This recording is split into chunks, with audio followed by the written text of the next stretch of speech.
కాలంగా భారత క్రికెట్ జట్టులో ప్రతి ప్లేస్ కు కనీసం 3 నుంచి 4 పోటీ పడుతున్నారు. అందుకే తుది జట్టు ఎంపిక క్లిష్టంగా మారుతోంది. పిచ్ పరిస్థితి, ప్రత్యర్థిని అంచనా వేసుకుని ఫైనల్ 11 కాంబినేషన్ ను సెట్ చేస్తున్నారు. ఇప్పుడు ఆసీస్ టూర్లో రెండో టెస్టుకు భారత తుది జట్టు ఎంపిక ఛాలెంజ్ గా మారింది. ఈ నేపథ్యంలో కొందరు ఆటగాళ్ల బ్యాటింగ్ ఆర్డర్ మారిపోవడం ఖాయంగా కనిపిస్తోంది. తొలి టెస్ట్లో కెప్టెన్ రోహిత్ శర్మ లేకపోవడంతో ఓపెనింగ్ చేసిన కేఎల్ రాహుల్ ఇప్పుడు కెప్టెన్ తిరిగి రావడంతో ఎక్కడ ఆడతాడన్నది సస్పెన్స్ గా మారింది.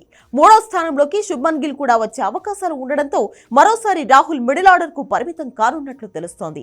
అయితే తాను ఏ స్థానంలో అయినా ఆడతాను కానీ తుది జట్టులో మాత్రం తీసుకోమంటూ రాహుల్ వ్యాఖ్యానించాడు.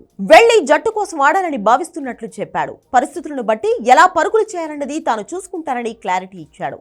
తన గేమ్ ను సాధ్యమైనంత వరకు సింపుల్ గా ఉంచాలనుకుంటున్నట్లు చెప్పాడు.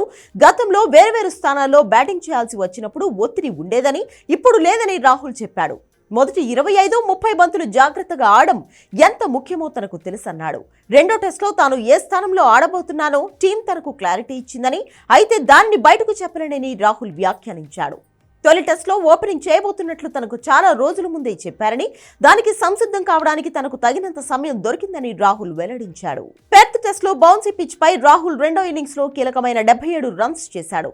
తద్వారా ఆస్ట్రేలియా గడపై తొలిసారి టీమిండియాకు 200కు పైగా తొలి వికెట్ భాగస్వామ్యం అందించిన ఘనతను యశస్వితో కలిసి అందుకున్నాడు. కేఎల్ రాహుల్ తన కెరీర్లో తొలిసారి ఓ డే అండ్ నైట్ టెస్ట్ ఆడబోతున్నాడు. పింక్ బాల్ తో ప్రాక్టీస్ బాగా సాగిందని, తాను ఇప్పుడిప్పుడే అలవాటు పడుతున్నట్లు తెలిపాడు. డే అండ్ నైట్ టెస్ట్ ఆడడంలో తనకు అనుభవం లేదని అన్నాడు.